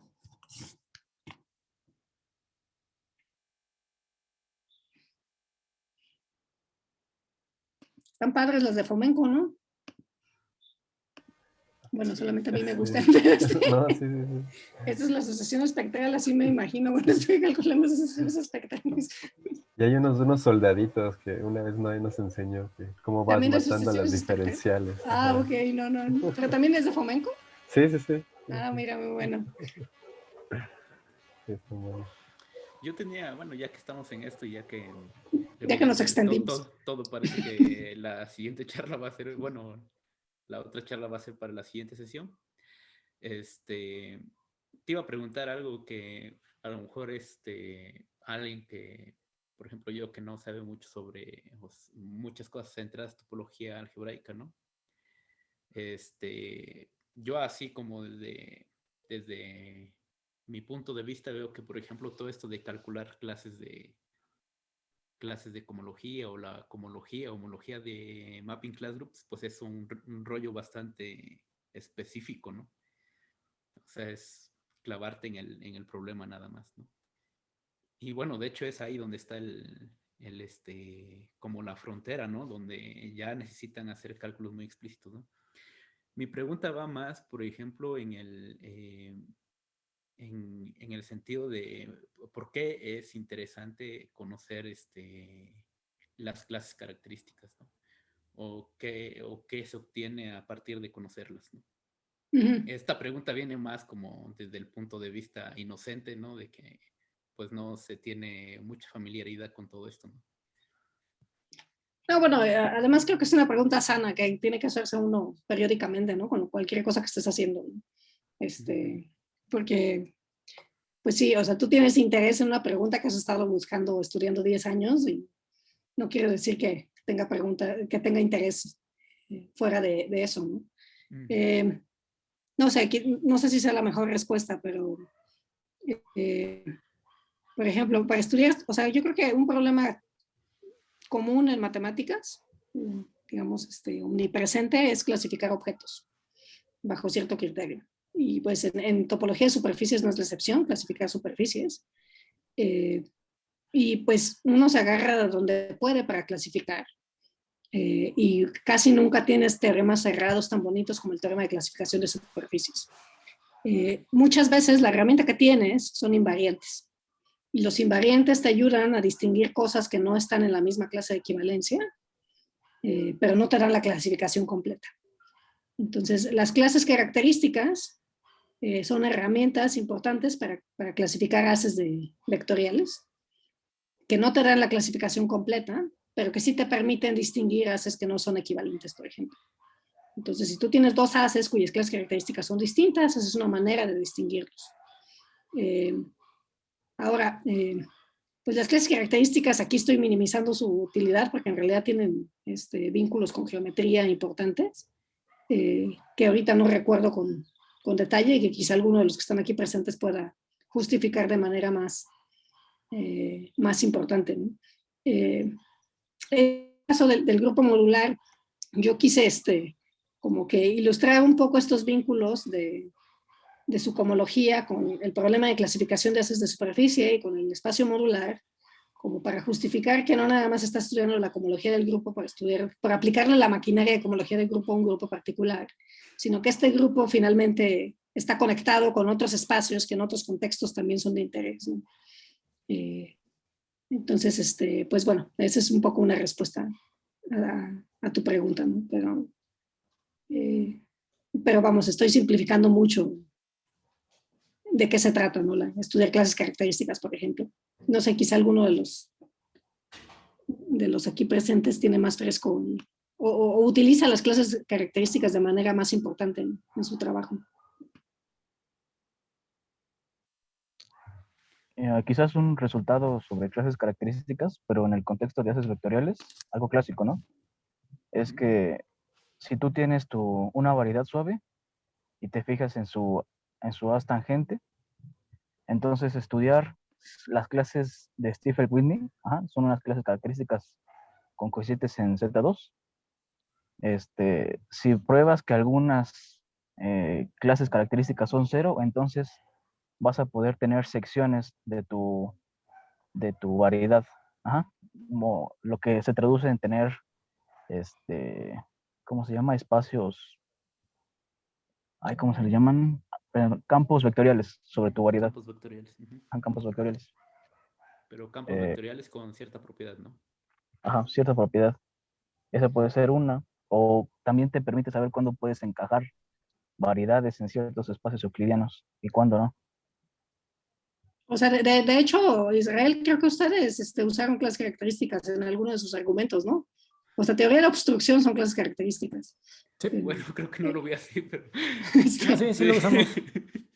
Quiero recordar que Noé me había comentado que habían usado teoría de obstrucción y va de la mano de lo que está comentando Higinio. O sea, pueden permitirte identificar obstrucciones para que ciertas cosas existan, ¿no?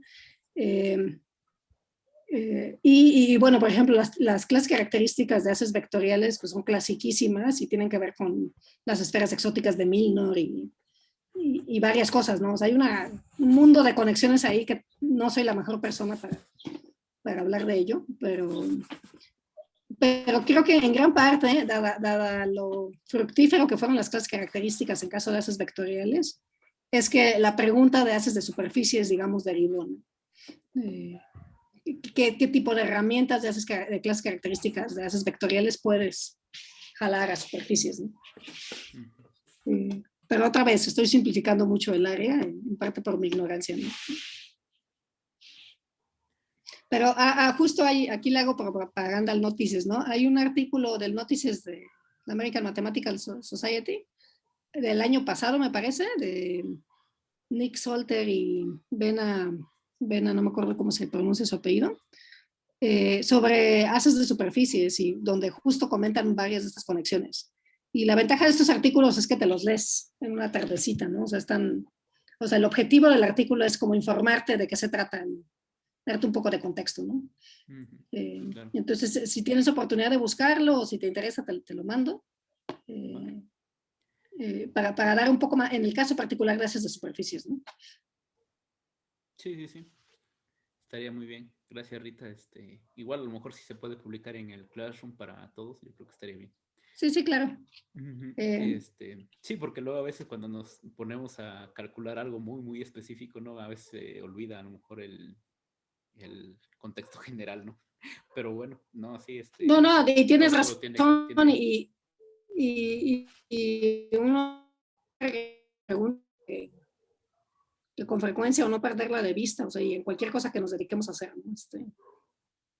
Y más si quieres hablarle a una audiencia fuera de tu grupo de gente que se dedica a lo mismo, ¿no? es muy fácil perder el piso, entonces... Muy bien.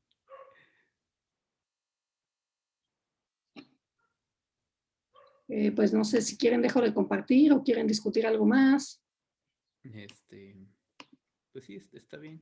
No sé si alguien tiene más preguntas. Creo que es el momento para sacarle. Mira, creo que Néstor ya lo compartió. ¿Ese es el artículo? Muy bien. Sí, ese es el artículo. Ajá.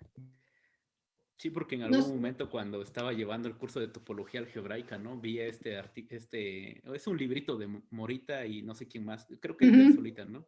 Es un librito pequeñito, morado. De geometría de clases características, sí. Exacto, ¿no? Y dije, pues, si quiero aprender superficies, creo que ahí a lo mejor puedo aprender algo, ¿no?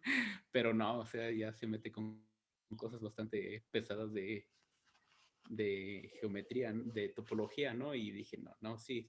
Se necesita. No, y ese libro se mete mucho con geometría diferencial, porque en realidad es un enfoque con geometría diferencial. Hay enfoques más algebraicos del tema, ¿no? Pero, pues sí, es de estas áreas que juntan mucho la topología diferencial con la geometría diferencial y con la topología algebraica. Bueno. Pero bueno, estos artículos panorámicos que listé y que acaban de compartir, o sea, creo que justo tienen la ventaja de que pretenden que una audiencia no especialista se entere un poco de qué se trata, por dónde va, por qué a la gente le interesa, ¿no? Y obliga a los autores del mismo a hacer esta reflexión que acabas a preguntarse lo que me acabas de preguntar, ¿no? Sí, sí. Y no sé, o sea, yo creo que es un ejercicio muy saludable para todos los que estamos en esto, ¿no? Yo tengo otra pregunta. Ok. Digo, creo que ya decidimos dejar a Israel para la próxima, ¿no? Sí, definitivamente. ¿Se han hecho como cálculos de cohomología también para otros subgrupos del Mapping Class Group? Tal vez el del grupo de Torelli. Bueno, el grupo de Torelli es el misterio, ¿no? O sea, creo que el grupo de Torelli no saben mucho, aunque hay un resultado reciente donde sí calculan algo de manera como inesperada. ¿Cómo era?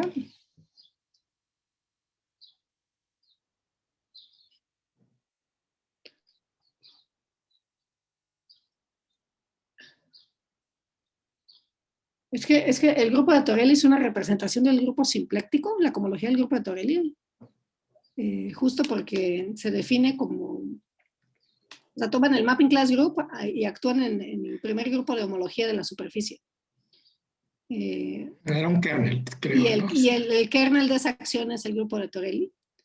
Y hay una asociación exacta corta que te está relacionando al Mapping Class Group con el subgrupo de Torelli y con el grupo simpléctico, SP2G, Z me parece. Y bajo esa asociación exacta corta te permite dar la estructura de SP2G módulo a la homología o a la cohomología del grupo de Torelli. Y creo que hay un resultado reciente donde calculan como la componente digamos, representable de esa cohomología. Lo estoy diciendo totalmente mal y está mucho más específico, pero si quieres te paso el vínculo. Sobre subgrupos, seguro sí hay resultados, pero ahorita no los tengo presentes. O sea, están todos estos subgrupos de congruencia que son libres de torsión. Todos esos, de índice finito, todos esos tienen la misma cohomología racional que el Mapping Class Group, ¿no? Entonces esos, digamos que si hay resultados interesantes tendrían que ser con coeficientes en Z, y no sé si hay. Pero no sé, sobre el grupo de Torelli, si quieres te paso esa referencia. Sí, sí. Y por ejemplo también hay como, se trasladan estos fenómenos de estabilidad a estos subgrupos. No sé.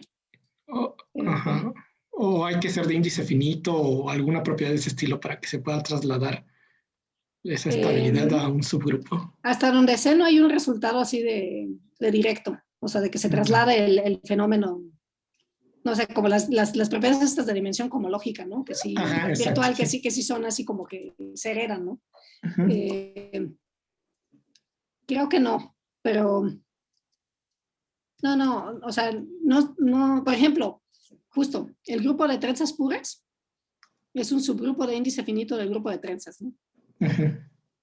Y ambos satisfacen un fenómeno de estabilidad interesante, pero son fenómenos drásticamente distintos. El grupo de trenzas satisface estabilidad homológica con respecto al parámetro n, y el grupo de trenzas puras no, y satisface estabilidad de representaciones, tomando en cuenta la acción que los vincula, digamos, del grupo simétrico que los vincula. Entonces, a priori no, este es un subgrupo de índice finito, ¿no? Ya, órale. Y no satisface, ¿no? O sea, justo... no, o sea, creo hasta donde sé, no es así como que una estabilidad homológica no es una propiedad que puedas heredar a algo, tienes que probarlo, o sea, tienes que ir y probar que actúa en un complejo tal, la. Ya, ok. ¿Quién era? ¿Era Cooper? Creo que era Randall Williams el que probó esto. Ajá, la cohomología de los grupos de Torelli es algebraica, y es que ellos tienen, o sea, tienen una versión de este resultado que aplica para variedades de dimensión mayor, pero que en particular te da resultados para superficies. Lo puse en el chat, al menos la versión de los arcos. Ah, perfecto, gracias. Y, o sea, los grupos de Torelli, o sea, justo una de las familias de grupos con las que se puede estudiar estabilidad de representaciones es de los grupos simplécticos. Y podrías formular la pregunta si los grupos de Torelli, con respecto a esa acción del grupo simpléctico, satisface estabilidad de representaciones. Y creo que hay un resultado de Jenny Wilson, Peter Patz y Jeremy Miller, donde ellos prueban que H2 sí satisface estabilidad de representaciones, pero solamente pueden probar H2 y nada más, ¿no? O sea, ya un H2 no fue inmediato.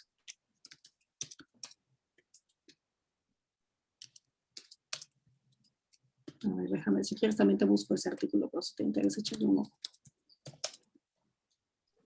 Como comentario igual, no sé, estas estabilidades en sus grupos no sé también si se hereden o no, pero por ejemplo la estabilidad por representaciones se puede probar que a ciertos subgrupos hereda la estabilidad homológica usual. Si tienes este sí, tipo de sí. sucesiones exactas, tienes un grupo que puedes suprayectarlo al grupo simétrico, te fijas en el kernel, si pruebas estabilidad por representaciones para el del medio, entonces tienes estabilidad homológica para el kernel. Al revés, si tienes estabilidad de representaciones para el kernel, tienes estabilidad homológica para sí, el perdón, medio. pero sí, estaba pensando en las configuraciones. O sea, lo puedes extender. Pues no lo extiende, sino que más bien o sea, en contextos como el que describió Higinio, la cohomología del grupo del medio coincide con los invariantes de la cohomología del kernel. Entonces, los invariantes no es más que la componente trivial de su descomposición en irreducibles. Entonces, si tú sabes que esa se estabiliza, también estás probando que la cohomología del grupo del medio satisface estabilidad homológica. Ya. Otra vez, eso aplica en el contexto particular que mencionó Higinio y aplica también para coeficientes racionales, justo, ¿no? O sea, si metes otros coeficientes ya no se puede. Entonces es como recuperar estabilidad homológica a partir de estabilidad de representaciones. Y en esos contextos, justo a ver si en algún momento puedo platicarles más sobre cómo están vinculados esos dos fenómenos de manera más interesante. Como ejemplo es el que ahorita decías, ¿no? De las trenzas puras. Ese es un caso en donde tienes justo el panorama que Higinio está comentando, ¿no? Y donde justo puedes decir no se hereda estabilidad homológica, porque uno tiene estabilidad homológica y otra estabilidad de representaciones, ¿no?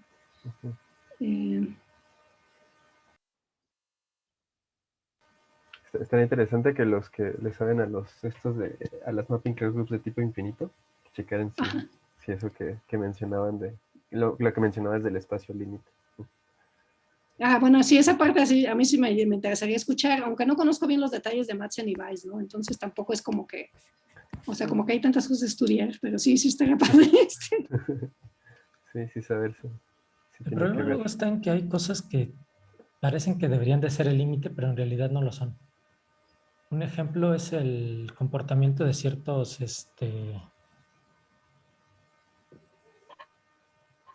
gráficas aleatorias que tienen un comportamiento muy similar a los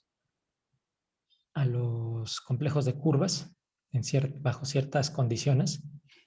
Y de hecho la gráfica límite termina siendo como que en cierto sentido, y aquí lo subrayo, lo pongo en negritas, lo pongo en todo, en cierto sentido se podría pensar que es como un estilo límite del comportamiento topológico geométrico del complejo de curvas, pero definitivamente no es el complejo de curvas de ninguna superficie de tipo infinito. Entonces, sí.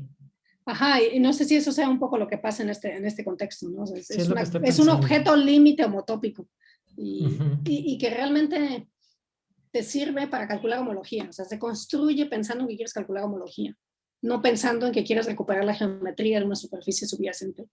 Entonces, digo, no estoy diciendo que no se pueda, pero creo que la misma metodología de la construcción es otra. ¿Qué ahora? Ahora sí, abogando por el otro lado. ¿Por qué no? Precisamente la idea detrás de las superficies, los grupos modulares asintóticos que empezó a introducir FUNAR, me parece, y eventualmente también lo empezaron a sacar ya de forma más general Javi y FUNAR, fue que precisamente hacían las veces de ser un estilo límite de los casos finitos. Entonces, a ese le veo más chance, o sea, el grupo modular asintótico le veo más chance de que sea un objeto límite de este estilo o que tenga un comportamiento homológico similar al caso límite que al mapping class group, a los big mapping class groups, ¿no? Pero, y esto es lo que va a platicar Javier el miércoles. Incentivos. Sí. Siguiendo esta idea de hacer comerciales, vale la pena el del miércoles, ¿no? Para seguir preguntando. Muy bien. Seguir obteniendo respuestas. Y ya me quedo. Ok, no, pues gracias por el tip. Porque o sea, va justo en el preámbulo para la charla de Israel, ¿no? Nos va conectando hacia allá. Bueno, va. Ya a lo mejor como cerrando última pregunta, ¿crees que todos estos problemas de cálculo de cohomología sí se logren hacer para este siglo? No, bueno, no sé, o sea, yo creo que quizá no es la pregunta correcta, ¿no? O sea, más bien yo creo que lo que es muy rico del área, una vez que estás convencido de que vale la pena estudiar el problema, por las razones que sea, es que digamos que cada colorcito que puse ahí en la gráfica que les ilustré, ha requerido una idea nueva, fundamentalmente distinta a lo que se hizo para calcular otra parte, ¿no? Y yo creo que ya eso, pues no sé, es como que lo rico de las matemáticas, ¿no? Un mismo problema ha requerido ideas fundamentalmente distintas. O sea, en particular, yo no conozco los detalles del trabajo de Melody Chan y Soren y Sam Payne, pero pues justo o sea, justo creo que lo que están, por lo poco que he leído, justo están entendiendo el espacio modular, viviendo en su compactificación. Jacob hablaba también de la compactificación del espacio modular en la mañana, y estudiando la frontera, estudiando como un teorema de estos de dualidad, que te relacionan la cohomología del interior con la cohomología de la frontera, o la homología de la frontera. Y pues la frontera de ese espacio modular es una versión tropical del espacio modular. Y ahí son herramientas combinatorias de una naturaleza muy distinta a las que puedes utilizar Y pues bueno, ellos están dando el brinco a generar las clases en aquel lado, ¿no? Con otras herramientas. Y pues sí, es muy distinto a lo que Madsen y Weiss hicieron para calcular. O a los cálculos más clásicos, en donde van y agarran el espacio modular de género 3 y se ponen a calcular casi con las manos, ¿no? Y las clases, ¿no? No sé, a mí más que sí se puede, más bien es una invitación a que digan cualquier cosa de esa parte gris y los publican en el Annals o algo así. Bueno, digan cualquier cosa que tenga sentido y que esté bien, ¿no? Pero ahí el detalle, ¿no? Bueno, sí, como siempre, pero a lo que voy es que pues estos resultados recientes, pues es un cuadrito, ¿no? De todos los cuadritos que están ahí. Sí.